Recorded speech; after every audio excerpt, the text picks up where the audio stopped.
오늘 저는 여러분과 함께 행복이 머무는 곳이라는 제목으로 은혜를 나누고자 합니다. 행복이란 무엇입니까? 우리가 행복이란 말을 많이 사용합니다. 행복하십시오, 행복합니다. 그러면서 행복이 뭐냐고 물으면 멈칫하고 대답을 못할 때가 많습니다. 행복이란 생활에서 충분한 만족과 기쁨을 느끼어 흐뭇한 마음의 상태를 말하는 것입니다. 기쁨을 느끼어 흐뭇한 마음의 상태를 갖지 못한 사람은 아무리 재산이 많고 지위와 명예와 권세가 있어도 행복하지 않은 것입니다. 오늘날 물질적인 환경은 옛날에 우리 삶과 비교하면 말할 수 없이 향상된 것입니다. 그러나 옛날보다 그렇게 우리 국민들이 더 행복해졌느냐? 그렇지는 않습니다. 왜냐하면 OECD 경제협력개발기구 국가 중 우리나라가 가정 파탄수가 제일 많습니다. 그리고 자살률도 가장 높습니다. 이를 볼 때 환경이 부유하다고 해서 옛날보다 행복해지지는 않은 것입니다. 행복해지기 위해서는 환경보다도 마음이 달라져야 되는 것입니다. 우리 마음에 미운 마음, 불안, 공포를 제거하고 기쁨과 감사가 마음을 채우기 전에는 행복은 안 다가옵니다. 행복이 머무는 터전이 기쁨인 것입니다. 마음에 먼저 기쁨이 있어야 그 다음에 행복이 자리를 차지하고 들어올 수 있는 것입니다. 행복의 전령은 기쁨이라는 것을 우리가 알아야 되는 것입니다. 마음이 기쁨으로 가득한 사람은 물질적인 환경이 행복하지 않아도 행복에 들어갈 수 있는 조건이 서 있습니다. 언제든지 행복해질 수가 있는 것입니다. 그러면 어떻게 하면 우리가 행복할 수 있습니까? 첫째로 행복의 근원은 우리 주 예수님이신 것입니다. 예수님과 만남을 통해 기쁨을 얻게 되고 행복을 갖게 되는 것입니다. 우리 성경에 보면 사마리아의 수가성 우물가에 한 여인이 물을 길러러 왔습니다. 보통 시골에서 우물가에 물을 길러러 오면은 아침에 와서 아침 짓기 전에 물을 기르고 저녁에 와서 물을 기르지 한낮에 햇빛이 쨍쨍 비치는 대낮에 물 기르러 안 오는데 이 여인은 아침에도 저녁에도 안 오고 쨍쨍 햇빛이 비치는 대낮에 우물가에 오는 것입니다. 그날 또 우물가에 물 길러 왔는데 예수님은 우물가에 앉아 계시고 제자들은 음식을 사기 위해서 사마리아 시내로 들어갔었습니다. 이 여인이 물동이를 내려놓고 물을 기르려고 할 때 예수님 쳐다보지도 않습니다. 본체만 취하는 것입니다. 예수님이 나에게 물을 좀 주시오. 그러니까 깜짝 놀라서 예수님을 쳐다보면서 당신은 유대인이요, 더구나 남자가 아무도 없는 대낮에 물을 좀 달라니 그럴 수가 있습니까? 그때 예수님께서 웃으시면서 이렇게 말했을 것입니다. 물을 좀 달라는 그 사람이 누군지 당신이 알았었으면 오히려 물을 좀 달라고 구했을 것이요, 그분이 생수를 주었을 것이라고. 그러니까 그 여자가 이제 또 받아서 비웃으며 생수를 주다니요, 이 물이 얼마나 깊은데 당신 물 기르는 두레박도 없으면서 무슨 생수를 나에게 준단 말이요. 예수님이 이 물을 마시는 자는 다시 목마르거니와 내가 주는 물을 마시면 영원히 목마르지 아니할 것입니다. 그러면 그 물 나에게 좀 주십시오. 그래서 내가 여기 물 길러 오지도 않고 사람들에게 이야기거리도 되기를 원치 않습니다. 주님이 가만히 그 여인을 바라보다가 하신 말씀이 남편을 데리고 오시오. 남편이요? 남편 헌에 빠진 것이 남편인데. 그러니까 예수님이 남편을 데려올 분이 없지요. 지금까지 데리고 살았는 사람은 5명이나 되는데 다 집어치우고 지금 6번째 데리고 사는데 이번에는 결혼도 안 하고 오다 가다 만나서 살자니까 깜짝 놀랐어. 아니 당신 내 형편을 어떻게 그렇게 잘 아오? 이제 가만 보니까 당신 선지자인 것 같습니다. 우리 조상들은 이곳에서 예배를 드리고 유대인들은 예루살렘에서 예배를 드린다고 하는데 예수님 아니요. 이곳에서도 말고 예루살렘에서도 말고 하나님은 심령이 진심을 다해서 하나님을 섬기는 자를 찾습니다. 요사이는 예배를 어느 장소에서 하는 것이 아니라 마음 중심에서 하나님을 예배하는 자가 참 예배를 하는 것입니다. 그 너무 복잡해서 우리 알아들을 수도 없고 메시아가 오면 그 사실을 다 우리에게 가르쳐 줄 것입니다. 그때 예수님이 하신 말씀이 바로 당신하고 이야기하고 있는 그 사람이 메시아요. 이 여자가 가만히 쳐다봤습니다. 하나님의 성령이 오셔서 이 여자의 마음을 열었습니다. 갑자기 이분이 영혼을 구원하는 메시아구나 하는 걸 깨닫고 마음에 기쁨이 넘쳐나기 시작했습니다. 우리 주님은 존재가 기쁨인 것입니다. 주님 앞에는 기쁨이 충만하고 그 우편에는 즐거움이 넘치나이다. 그 마음에 기쁨이 넘쳐나서 정신 차릴 수가 없습니다. 그는 물동이를 두고 사마리아 시내로 뛰어들어가서 외쳤습니다. 여러분 와보라. 내가 메시아를 만났다.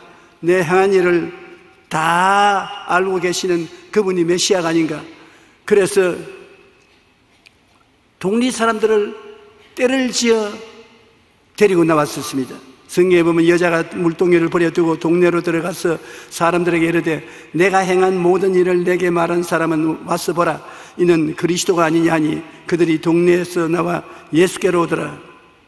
예수님께서 우리에게 특별히 강조해서 말씀하신 것은 요한복음 7장 37절로 38절에 누구든지 목마르거든 내게 와서 마셔라. 세상에 물이 목마른 것이 아닌 것입니다. 평안이 목마르고 기쁨이 목마르고 화해가 목마르고 희망에 목마른 사람, 이 마음에 칼급함이 있는 사람은 주님께로 와서 말씀을 들으면 주님께서 생수를 주실 것이고 나를 믿는 자는 성경에 이름같이 그 배에서 생수의 강이 흘러나리라. 생수의 강이 넘쳐나겠다는 것입니다. 우리가 예수 믿고 마음에 생수의 강을 넣는다는 것은 당연한 이치인 것입니다. 예수님이 마음속에 들어오면 전에 느끼지 못하던 기쁨을 느끼고 즐거움을 느끼게 될 것인 것입니다. 그런데 항상 예수님을 믿으면서도 예수님과 거리가 두어지는 것은 우리가 미움이 있을 때 그거 하는 것입니다. 주님은 사랑인데 미움은 마귀의 표상인 것입니다. 우리가 미움이 들어오면 기쁨도 사라지고 행복도 사라지는 것입니다. 미움을 잘 처리해야 행복을 마음속에 누릴 수 있는 것입니다. 이웃을 용서하지 않을 때 미움은 예수님과 사이를 멀어지게 하고 우리 마음의 기쁨을 빼앗아가서 행복이 사라지는 것입니다. 누가복음 6장 27절로 28절로 37절에 보면 너희 듣는 자에게 내가 이르노라 너희 원수를 사랑하며, 이게 힘든 조건을 하나님 말씀하는 것입니다. 원수를 미워하며 하시면 참 좋겠는데 너희 원수를 사랑하며 너희를 미워하는 자를 선대하며 너희를 저주하는 자를 위하여 축복하며 너희를 모욕하는 자를 위하여 기도하라. 비판하지 말라. 그리하면 너희가 비판을 받지 아니할 것이요 정죄하지 말라. 그리하면 너희가 정죄를 받지 아니할 것이요 용서하라. 그리하면 너희가 용서를 받을 것이야. 읽기는 쉬워도 행하기는 얼마나 힘든지 모릅니다. 우리가 원수를 사랑할 수 있나요? 힘듭니다. 우리 미워하는 자를 좋게 대접하고 우리를 저주하는 자를 오히려 축복을 해주고 모욕하는 자를 위해서 잘 되라고 기도해주고 우리를 자꾸 비판하는 사람을 비판하지 않고 정죄하는 자를 같이 따라서 정죄하지 않고 용서해주면 그 사람은 진실로 이웃을 사랑하는 사람입니다. 이러한 사람의 마음속에 기쁨이 머무는 것입니다. 이 세상에 우리가 어떻게 삽니까? 용서하면서 살아야지 비평하고 판단하고 손구락질하고는 살지 못합니다. 죄 안 지는 사람 누가 있습니까? 전부 다 죄를 짓기 때문에 내 죄를 용서받기 원하면 이웃의 죄도 용서해 줘야 되는 것입니다. 항상 서로 뻘겋게 만들려고 하면은 인생을 어떻게 사는 것입니까? 덮어주는 삶을 살아야 되는 것입니다. 부부는 사랑하는 사이임에도 불구하고 동시에 가장 용서하기 어려운 관계가 부부입니다. 부부라 하면 의뢰히 사랑하며 산다고 생각하지 않습니까? 그러나 실제로 부부가 되어서 살아보면 가장 용서해 주기 어려운 것도 부부인 것입니다. 그만큼 신뢰했기 때문에 신뢰에 방해가 오면 정말로 용서해 주기 힘든 것입니다. 프랑스의 어느 사상가는 부부관계를 이렇게 정의했습니다. 3주 동안 서로 관찰해보고 3개월 동안 서로 사랑하고 3년 동안 서로 싸우고 30년 동안 그 다음에는 있는 동 없는 동 참고 용서하면서 산다. 어떤 사람이 나보고 말합니다. 왜 예수 믿는 사람도 서로 뜨겁게 사랑하고 살지 못하고 티격태격하고 그렇게 합니까? 그래 내가 말하기를 당신도 예수 믿지요? 믿습니다. 당신은 남편하고 아여 활활 불타도록 사랑하고 삽니까? 그러니까 그렇지는 않지요. 그럼 어떻게 삽니까? 그냥 있는 등 없는 등 그렇게 살죠. 그게 오늘 모든 사람들이 살아가는 방식입니다. 우리가 3주 동안 서로 관찰을 해보고 3개월 동안 서로 사랑을 하고 3년 동안 서로 싸운다 하는데 3년 동안 많이 싸워야 나중에 사랑할 수 있는 바탕이 이루어지는 것입니다. 싸워보니까 서로 미천이 다 드러나거든요. 기대를 하니까 낙심하지, 기대를 하지 않으면 낙심하지 않습니다. 3년 동안 싸우는 동안에 누가 누군지 서로 확실히 알게 되고 기대를 저버립니다. 전부 우리 남편이 대통령 같고 전부 우리 아내가 미스 코리아 같으면 어떻게 되겠습니까? 기대하지 않습니다. 그러면 그 다음 나머지는 죽을 때까지 그냥 용서해주고 사는 것입니다. 나의 뜻에 맞지 않더라도 용서하고 사랑이 안 될지라도 사랑한다고 말하고 서로 만나면 등들이도 좀 두들겨주고 키스도 해주고 그렇게 해서 살아가는 것이 인생인 것입니다. 인생이 항상 좋기만 하지 않습니다. 가족이든 이웃이든 서로를 참고 용서하지 않으면 기쁘고 행복한 삶을 살아갈 수가 없는 것입니다. 제일 중요한 것이 용서인 것입니다.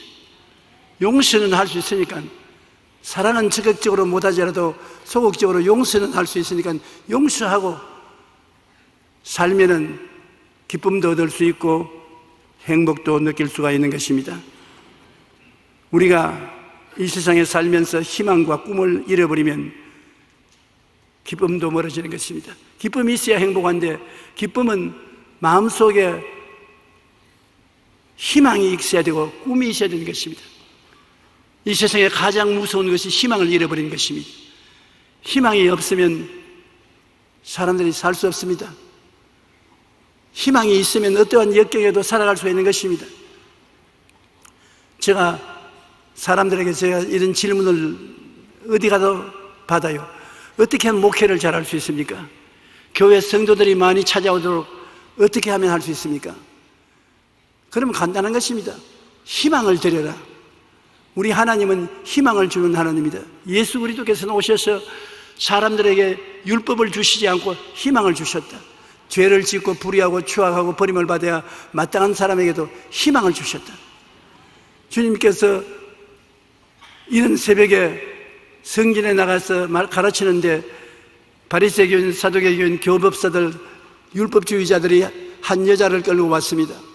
여자는 옷이 찢어지고 머리가 산발이고 맨발 벗고 끌려와서 예수님 발 앞에 던져놓고 그들 하는 말이 이 여자가 가늠하다가 그 자리에서 잡혔습니다. 모세 율법에는 이런 여자는 돌로 쳐 죽이라고 했는데 당신은 어떻게 하겠습니까? 정말 어려운 일 아닙니까? 주님이 판단을 해야 되는데 돌로 쳐 죽이라고 하면은 당신이 사랑의 하나님이라면서 어떻게 무자비하게 죽이라고 합니까? 죽이지 말라면 당신이 하나님의 종이라고 말하면서 율법을 어떻게 무시합니까? 이래도 잡히고 저래도 잡히게 됐는데 예수님은 그 자리에서 손가락으로 글을 쓰기 시작했습니다. 사람들이 다 어깨너머로 뭘 쓰는가 봤는데 성경은 무엇을 썼다는 내용은 설명하지 않지만 추측을 하도록 여유를 주었습니다. 율법을 더 쓸 것이다. 율법대로 이 여자를 죽이라고 했으니까 주님이 손가락으로 10계명을 천천히 적어 내려가는 것입니다. 예수님 어깨너머로 보니 율법을 적는데 마음속에 전부 갇히게 오거든요. 자기도 이 여자를 향해서 돌을 던지고 나면은 나중엔 예수님이 돌을 들고 자기를 때려도 움직할 수 없다고 생각하는 것입니다. 그래서 한 사람 두 사람이 사라지는 것입니다. 손에 있는 돌을 던져놓고 뒤로 빠져나갑니다. 나중에는 아무도 없어요. 그래서 예수님께서 여자에게 고개를 들라. 고개를 들니 눈이 새빨개졌습니다. 물어서 너를 정죄하는 사람이 있느냐? 이리저리 살펴보더니만 아무도 없습니다. 여기에서 예수님이 주는 희망의 말이 있습니다. 나도 너를 정죄하지 아니한다. 집에 가서 다시 죄짓지 마라. 뭐 복잡한 소리 할 필요 없습니다. 그 죽음의 순간에 주님께서 건져주신 그 사랑에 감동해서 그것이 충분히 마음을 변화시켜도 나음이 있는 것입니다. 나도 너를 정죄하지 아니한다. 예수님이 여러분을 만나면 정죄하지 않습니다. 정죄하면 예수님 앞에 설 사람이 없지요. 크고 적은 죄를 주님은 손바닥처럼 다 볼 수 있는데 주님이 너 언제 이런 죄 지었지? 너는 정죄받으라. 그러면 아무도 정죄 안 받을 사람 없습니다. 그런데 예수님은 정죄하러 온 것이 아니라 구원받아 살 수 있다는 희망을 주기 위해서 오신 것입니다. 아들이 온 것은 세상을 정죄하려 온 것이 아니라 세상이 그 아들을 통하여 구원을 얻게 하기 위해서 오신 것입니다. 예수님은 이 중대한 범죄인을 눈앞에 두고도 정죄하지 않았었습니다. 나도 너를 정죄하지 아니한다. 집에 가서 다시 죄짓지 마라. 희망을 가지고 나갈 수가 있는 것입니다. 사람이 마음에 조그마한 희망이라도 있으면 절대 주저앉지 않습니다. 희망을 잃어버리면 살 수 없습니다. 정치하는 사람도 국민들에게 희망을 줘야 되는 것입니다. 교회 목사도 자기 말 하지 말고 성경을 열심히 읽고 성령의 말씀하심을 들어서 성도들에게 희망을 줘야 되는 것입니다. 정말 주님이 원하시는 것은 여러분에게 희망을 주어서 행복을 갖기를 원하는 것입니다. 사랑하는 자여 내 영혼이 잘됨 같이 내가 범사에 잘되며 강건하기를 내가 강구하노라. 얼마나 희망을 주는 말씀인 것입니까? 주님이 그렇게 잘되기를 원하시는데 내가 못될 틱이 있느냐? 힘을 낼 수 있는 희망의 말씀이 되는 것입니다. 항상 기뻐하라. 쉬지 말고 기도하라. 범사에 감사하라. 이것이 그리스도 예수 안에서 너희를 향하신 하나님의 뜻이라. 하나님은 늘 기뻐하고 즐거워하고 늘 기도하고 그리고 범사에 감사하면서 살아라는 것이 하나님의 뜻인 것입니다. 하박국이라는 선지자는 3장 17절로 18절에 비록 무화과 나무가 무성하지 못하며 포도나무에 열매가 없으며 감람나무에 소출이 없으며 밭에 먹을 것이 없으며 우리의 양이 없으며 외양간에 소가 없을지라도 나는 야훼로 말미암아 즐거워하며 나의 구원의 하나님으로 말미암아 기뻐하리로다. 이게 진짜로 기뻐할 수 있는 보편적인 길인 것입니다. 무엇가 있어서 기뻐하는 것은 없어지면 기쁨이 사라지지요. 이분은 하는 말이 무화과 나무에 열매도 없고 포도나무 열매도 없고 감람나무에 소출이 없고 밭에 먹을 것이 없으며 우리의 양이 없고 외양간에 소도 없다. 완전히 거짓입니다.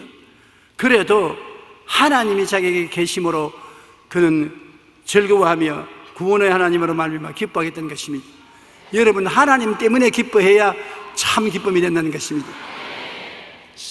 세상 지위 명예 권세 돈 가정 좋은 집 좋은 자동차 이런 것 때문에 희망을 가지면 그것은 얼마 안 가서 다 사라지는 것입니다. 그러나 하나님은 항상 여러분을 사랑하시는 것입니다.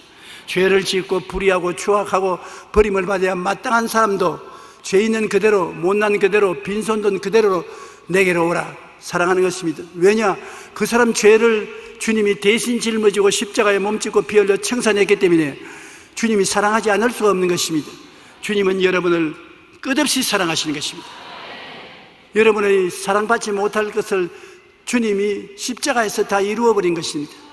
오늘 성령으로 이 자리에 와 계신 예수님은 여러분을 무조건 하고 사랑하시는 것입니다. 여러분이 변화받기를 원하시고 기대를 가지고 사랑으로 대하시기 때문에 용기를 얻고 강하고 담대한 여러분 되시기를 주님 이름으로 축원합니다. 둘째로 우리가 기쁨을 얻을 수 있는 것은 예수님의 고난의 의미를 깨닫게 될 때 기쁨을 얻게 되는 것입니다. 예수님이 고난당한 것, 자기 위해서 고난당한 것이 아니고 여러분 위해서 고난당한 것이거든요. 제가 찔리면 우리 허물이 남이요, 제가 상하면 우리 죄악을 남이라. 제가 징계를 받으므로 우리가 평화를 누리고, 제가 채찍에 맞으므로 우리가 나음을 입었도다. 우리는 다 양같이 그릇 행하여 각기 제 길로 갔거늘 야훼께서는 우리 무리의 죄악을 저에게 담당시키셨도다. 주님이 2000년 전에 오셔서 법적으로 여러분을 향한 죄악을 전부 담당하신 것입니다. 그래서 예수 십자가를 우리가 바라보면 몸짓고 피 흘린 그 피가 외쳐 말합니다. 너희 일생의 죄를 내가 다 청산했다. 1.1획도 남김없이 다 청산했어. 너는 죄를 한 번도 안 지은 사람처럼 취급을 받고 하나님 앞에 담대하게 설 수 있다. 그러므로 예수 이름만 부르면 여러분 담대하게 하나님 앞에 설 수 있는 것입니다. 용서받고 이롭게 되었고 성결과 성령 충만을 주님 십자가 때문에 얻게 되었으며 주님께서 우리 연약한 것을 친히 담당하시고 병을 짊어지고 가셨습니다. 이 세상에 병 안 드는 사람 누가 있습니까? 다 병들지요. 그런데 그 병을 예수님이 다 짊어지고 가시다니 예수님께 의지하면 예수님이 건강을 주시겠다고 말씀하시거든요.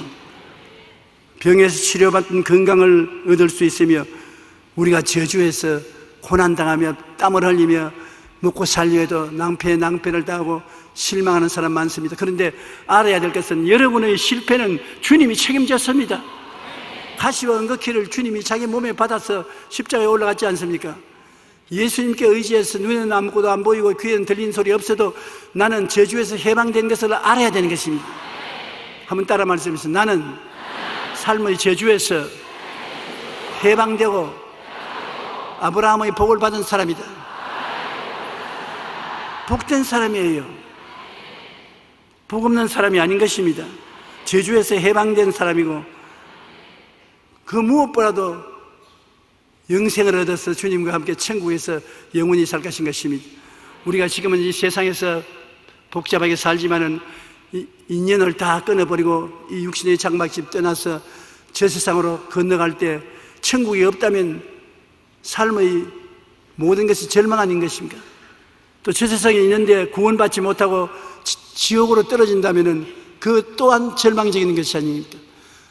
그래서 예수님은 죽었다가 부활하심으로 죽고 난 뒤에 생명이 있는 것을 여실히 보여주셨고 여러분을 데리고 천국 영원한 곳에 들어가서 살 것이니 기대가 큰 것입니다.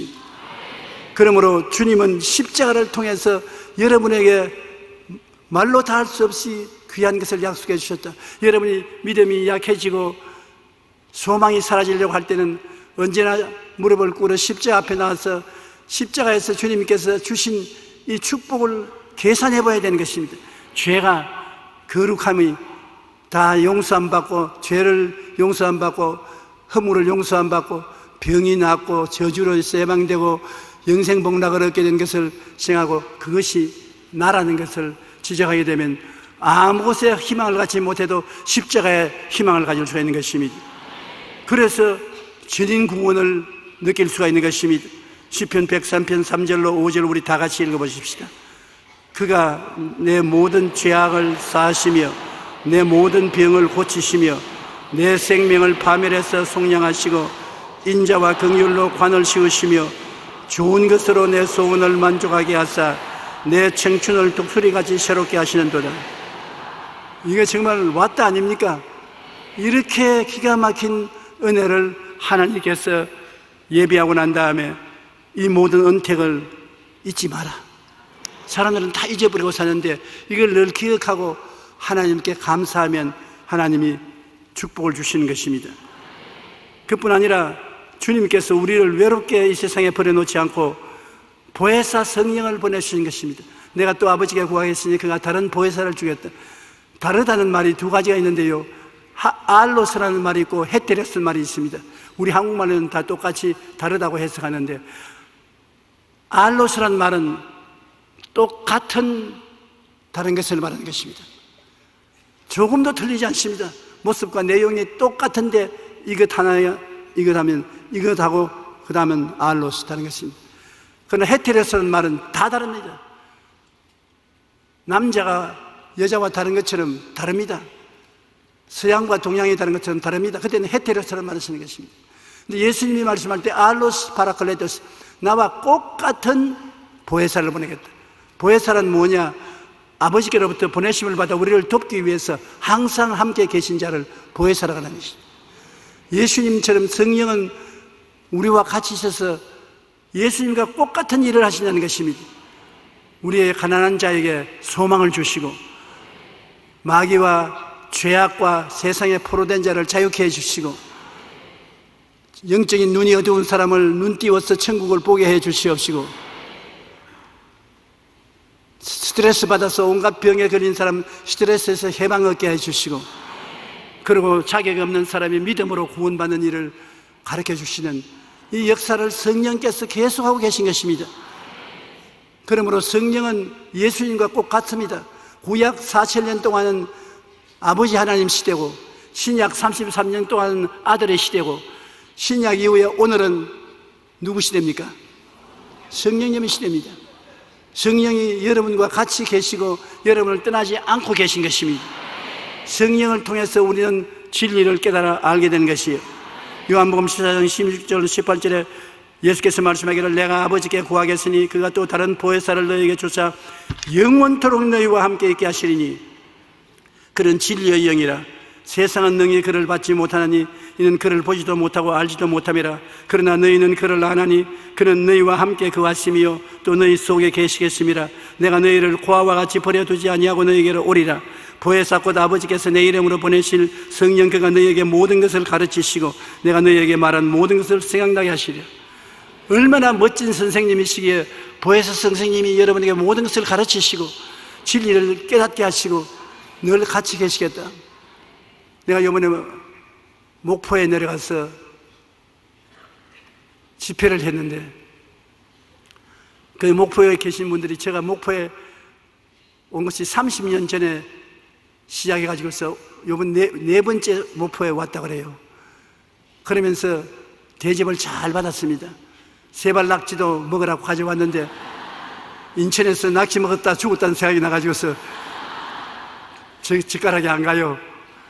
그래서 움직이는 것만 봤지 묵지는 않았었습니다. 그런데 그 시장님이 정시장이라고 아주 훌륭하신 시장님이 계시는데 그 시장님이 이런 간증을 했습니다. 자기가 예수 믿기 전에 자기 아내는 교회를 다녔는데 자기는 예수 그리스도와는 상관이 없는 사람이었다. 그런데 그 부인이 갑자기 병이 들었는데 병원에 데려가도 병 이름을 몰라요. 그 뭐냐면 못 일어나는 병입니다. 다리가 마비가 돼서 일어날 수가 없어요. 사람이 부축해서 업고 다녀야지 걸어는 못 다녀요. 그래 호심을 하고 있는데 사람들이 하는 말이 약으로도 안 되고 의사가 치료해도 안 되면 여의도 순복음교회로 가라 그러더랍니다. 그래서 아무것도 모르면서 여의도 순복음교회 오니까 사람들이 너무 많아서 목사도 만나볼 수 없고 무슨 교회가 이런 교회가 있냐, 도떼기 시장 같다고. 그래 있으니까 그게 아마 안수 집사님을 만난 것 같아요. 자기가 방황을 하고 있으니까 어떻게 왔냐 그랬어요. 교회 예배 드리러 왔는데 어떻게 드릴지도 모르고 어디 갔는지도 모른다니까 여기 앉으라고 자리를 만들어주면서 무슨 집안에 일이 있냐, 우환이 있어서 왔다고. 그러면 교회에 오지 말고 오살리 기도원으로 가라고. 오살리가 어디 있냐 하니까 되게 약도를 거리에 두더랍니다. 그래 버스를 타고 더듬어서 오살리에 가서 그게 오살리에 있는 목사님 만나서 나 이런 우한 질고가 있어서 기도하라는데 어떻게 하셨겠네. 제 토굴로 들어가라고 하더랍니다. 그래가 말간 사람이 교회에 왔다가 기도원에 왔다가 그 토굴에 들어가 앉으시니까 기가 막히더랍니다. 무슨 교회가 이런 교회가 있노? 토굴에 들어왔으니까 다른 할 일은 없고 기도를 해야 되겠다 싶어서 자기 부인이 늘 기도하던 것을 지나가면서 들은 게 기억이 나서 하나님이여 예수님 이름으로 기도합니다. 우리 마누라 걷게 해 주시옵소서. 그것만 하면은 내가 토굴에 며칠 더 있으라도 있겠습니다. 하루 종일 기도했는데 별로 응답이 없는 것 같더랍니다. 그래서 옆에 있는 사람 보고 하루 종일 기도해도 별로 응답이 없으니까 금식을 하라 그러는데 이제는 밥 진짜 먹지 말라는 교회가 있네. 그러나 온 김에 그냥 갈 수 없다고 금식을 사흘을 했답니다. 했는데 기도 굴에 있는데 갑자기 몸이 덜덜덜덜 떨리더랍니다. 이것도 놔둬도 우리 마누라 하시면 되는 것이 아닌가.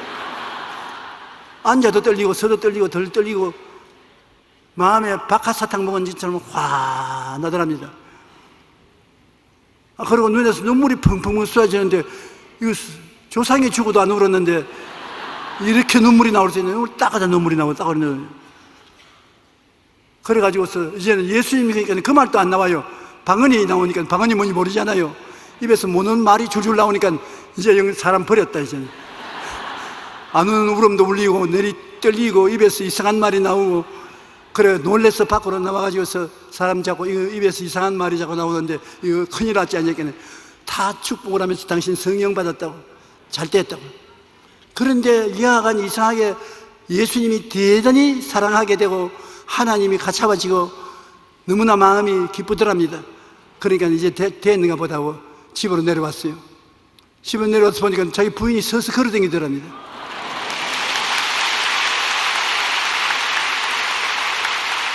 그래 웬일이냐 그러니까 자기가 눈물이 나고 다른 말이 입에서 나올 그 시각에 일어서고 싶더랍니다. 그래서 주변 사람은 나 일어난다 넘어지거든 받아라 그러면서 받으려고 오니까 호닥닥 일어나더니만 건강해졌어요. 그래서 하나님이 예수를 믿게 해주시고 그래서 그때부터 예수를 잘 믿어 교회에 나왔는데 이제 주님을 섬기면서 고장을 위해서 일을 좀 해야 되겠다고 목포 출신인데 목포시의 시장으로 안수기도를 받았잖아요. 그러고 왔는데 시장이 되셨어요.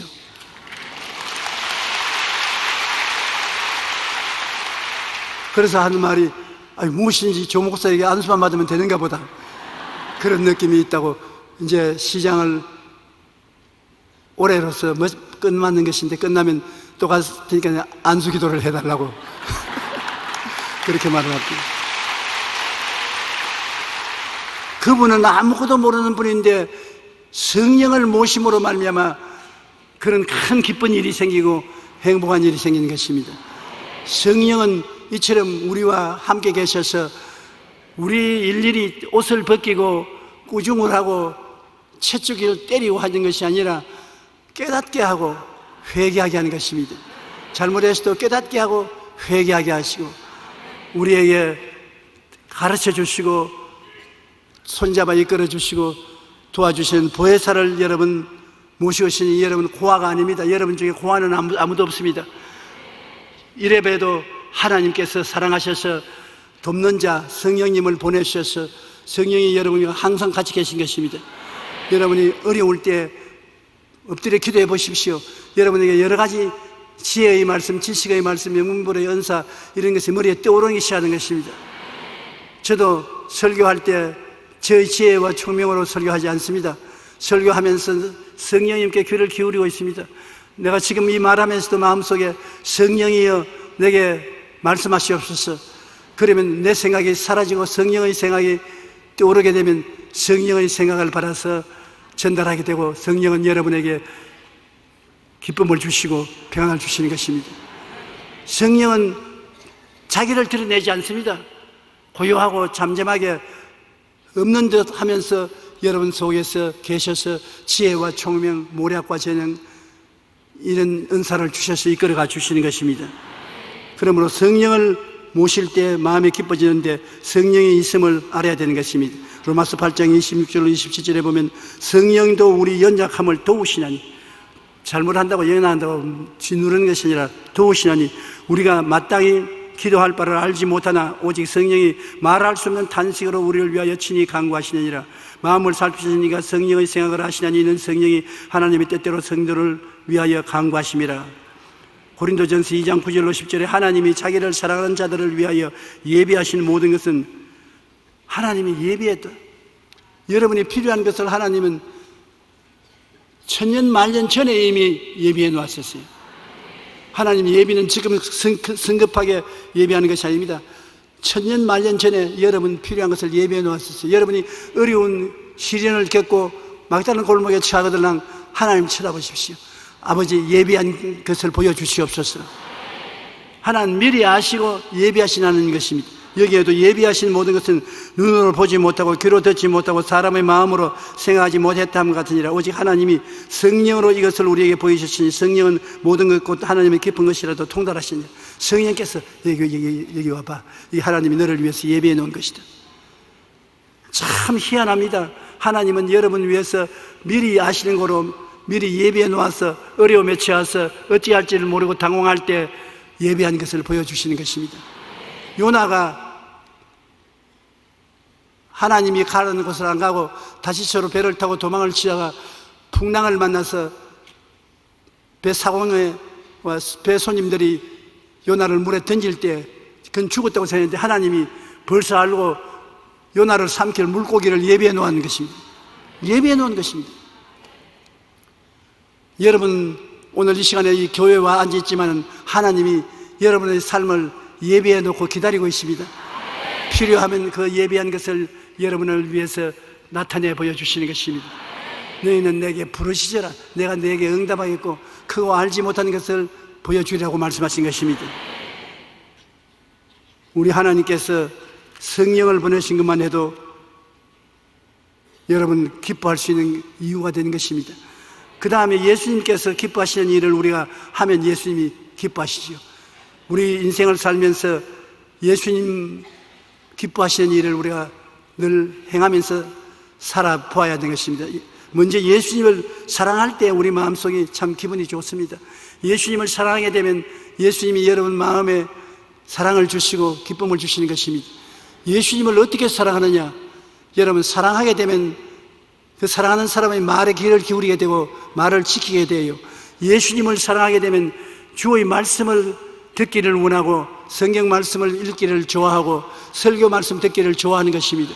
말씀을 가까이 하면은 예수님을 사랑하는 것이 되는 것입니다. 그 다음 또 여러분 사랑하면 어떤 일이 생깁니까? 사랑하는 사람을 위해서 희생적으로 좋은 것을 주고 어려운 일을 해드리고 싶습니다. 사랑을 하는 부모님이 자식을 위해서 뭘 좋은 걸 안 해주겠습니까? 어려운 일도 다 맡아서 해주기를 원하는 것입니다. 부부간에도 정말 사랑하면 줘야 돼요. 사랑하면서 안 주고 뒤에 숨겨놓고 사랑한다면 그건 사랑이 아니지요. 성경에는 뭐라고 말합니까? 하나님이 세상을 이처럼 사랑하사 어떻게 했다고요? 독생자를 주셨으니 줘야 됩니다. 조금 주면 조금 사랑하는 겁니다. 많이 주면 많이 사랑하는 겁니다. 다 주면 온통 사랑하는 것입니다. 그러나 예수님을 사랑하면 예수님 위해서 주일날 아무리 일이 바빠도 온통 주일날을 예수님 위해서 드려야 되는 것입니다. 주일날 바쁘다고 해서 그날은 주님 눈 좀 감아주십시오 그러면 조금 사랑하는 겁니다. 주일날 온통 사랑해서 드리고 11조 드리고 주님으로 자랑합니다. 전도하는 것을 말하는 것입니다. 그럼 주님을 사랑하는 것이 되는 것입니다. 신명기 10장 12절로 13절에 이스라엘아 내 하나님 야훼께서 내게 요구하는 것이 무엇이냐 곧 내 하나님 야훼를 경외하여 그의 모든 도를 행하고 그를 사랑하며 마음을 다하고 그 뜻을 다하여 내 하나님 야훼를 섬기고 내가 오늘 내 행복을 위하여 내게 명하는 야훼의 명령과 규례를 지킬 것이니라. 내 행복을 위하여. 하나님이 율법을 지키라는 것, 그 목적이 여러분의 행복을 위해서 그렇게 한다는 것입니다. 여러분이 더 잘 살기 위해서 주님이 그렇게 한다는 것입니다. 성경에도 너희는 그 나라와 그 일을 먼저 구하라. 그래야만 이 모든 것을 다 더하여 주겠다고 말하는 것입니다.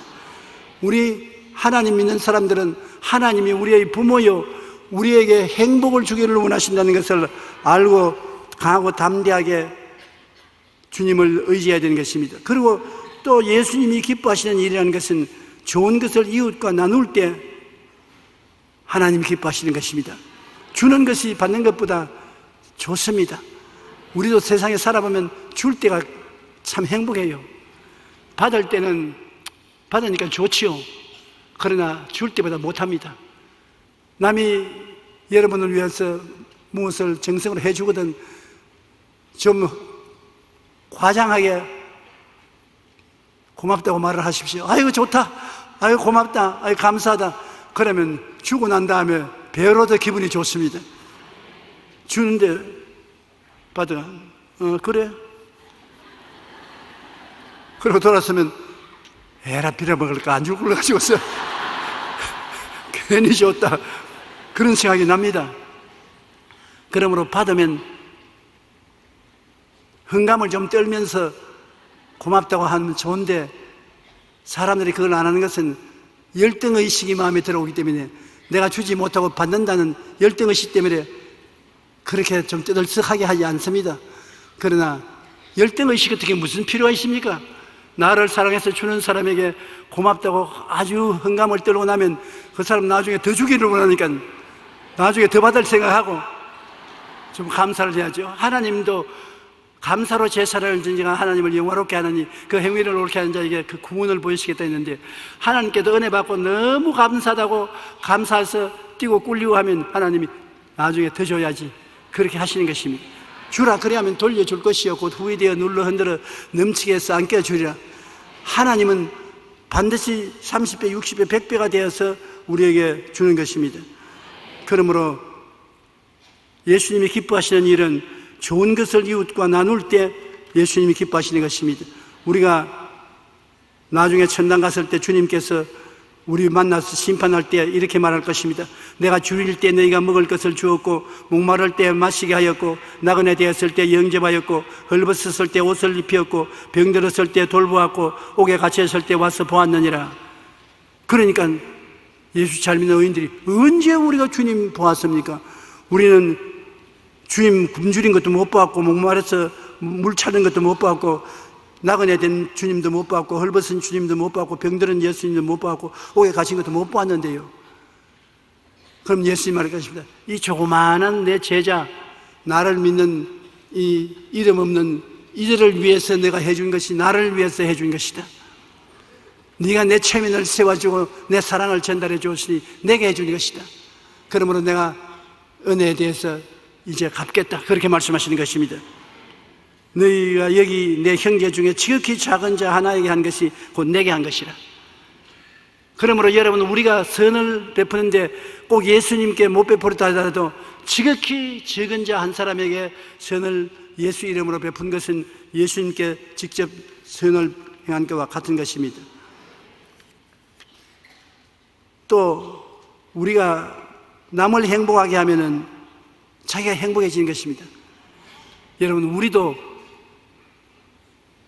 영혼이 잘됨 같이 범사에 잘되며 강건하게 되고, 모든 일에 항상 모든 것이 넉넉하여 모든 착한 일을 넘치게 하게 될 때 더 많이 이웃을 도와주면 더 많이 행복해지는 것입니다. 주는 자가 받는 자보다 복이 있습니다, 확실히.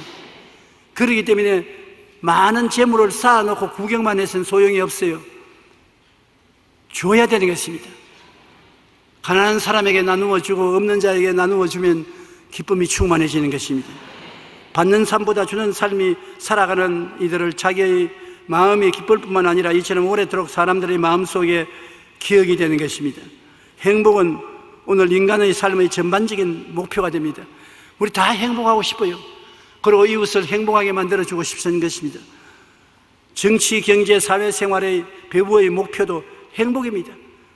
국회의원들이 다 그러지 않습니까? 자기 구에 있는 사람들에게 내가 국회의원이 되면 행복하게 만들어주겠다. 나를 대통령으로 만들면 여러분의 삶을 행복하게 만들어주겠다.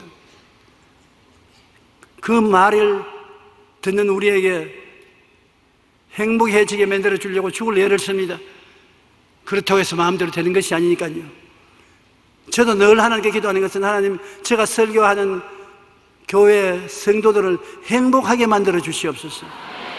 제 설교를 듣고 믿음을 얻어서 하나님 앞에 축복받아 행복하게 해주시면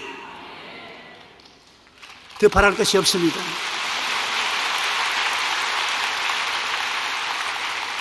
어떠한 사람들이 제게 격려를 많이 합니다. 이제 나이도 먹고 몸도 지칠 테니 설교 그만하라는 격려를 주는 사람들이 많습니다. 그러나 설교를 그만할 수 없는 것이 설교가 필요한 사람이 있기 때문인 것입니다.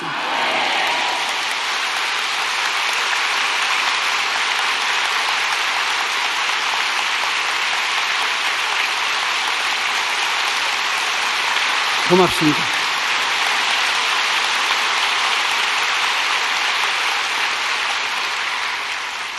아무도 제 설교가 필요가 없다고 하면 그때는 기쁘게 이 강단에서 내려갈 것입니다만, 설교를 듣기를 원하고 행복을 말씀을 통해서 얻기를 원하는 사람이 있는 이상 어떻게 뒤를 돌아설 수 있는 것입니까?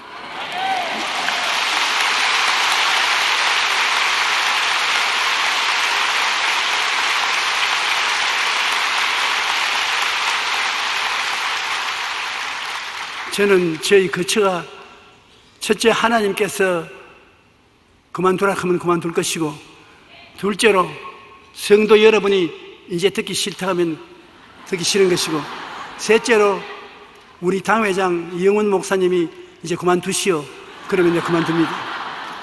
그 이외에는 나의 시체를 메고 이 강단 밑에 내려가야 될 것입니다.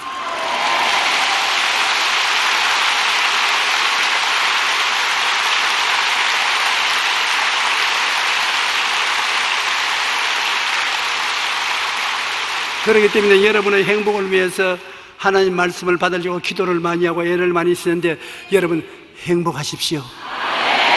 할렐루야.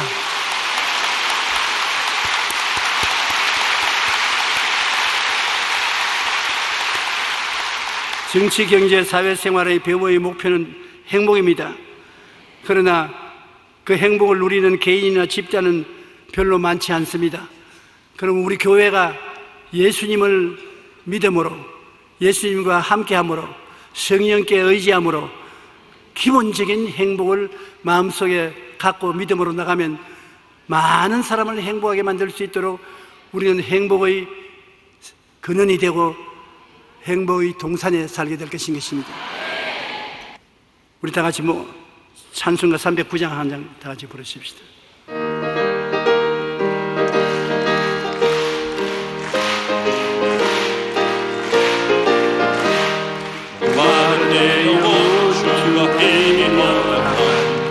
귀한 영생 그 주여 감사합니다. 약속 따라서 힘써 간구하오니 오 주여 내 기도 어서 들어주소서.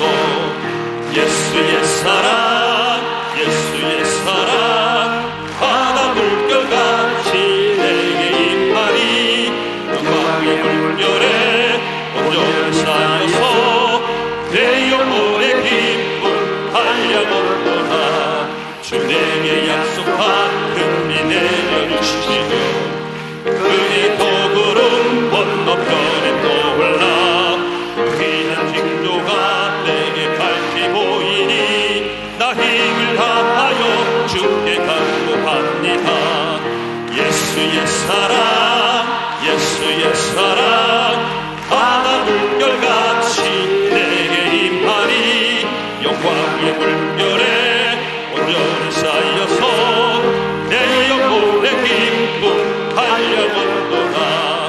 은혜의 소낙비 지금 흠뻑히내려 구원의 큰 강을 흘러차고 넘쳐서 추한 모든 죄 모든 씻어버리 은혜를 충만하게 바라네. 예수의 사랑, 예수의 사랑, 바다 물결같이 내게 임하니 영광의 물결에 온전히 쌓여서 내 영혼의 기쁨 한량없도다. 차고 넘치는 주의 은혜의 물결 힘차게 밀려와 내게 만족합니다. 오 할렐루야로 주를 찬송하오니 내 마음의 기쁨이 항상 충만하리라. 예수의 사랑, 예수의 사랑, 바다 물결같이 내게 임하니 영광의 물결에 온전히 쌓여서 내 영혼의 기쁨 한량없도다. 여러분 항상 기뻐하면서 사셔야 여러분 주위에 있는 사람들도 마음의 기쁨을 얻을 수가 있는 것입니다. 기쁨은 내가 기뻐하면 기쁨이 생겨나는 것입니다. 오늘날 의사들은 하는 말이 우리 뇌가 우리가 웃는 것을 진짜로 웃는지 가짜로 웃는지 분별을 못한답니다. 가짜로 웃어도 진짜로 웃는 것을 알고 진짜로 웃어도 진짜로 웃는 것을 아는데 웃으면 어떤 일이 생겼냐? 엔돌핀이라는 호르몬이 생겨나요. 그 엔돌핀이 몸으로 퍼져나가면 마음이 기뻐지고 즐거워지고 몸이 건강해진다고 하는 것입니다. 그러므로 가짜로 많이 웃으라고 그래요. 진짜로 웃는 일은 별로 없을지라도 가짜로 많이 웃으면 엔돌핀이 그래 나와서 다른 사람 병드는데 병 안 된다고 그러는데 겨울이 오면 감기 걸린 사람 많은데 우리 미리 엔돌핀이 좀 나오도록 할까요?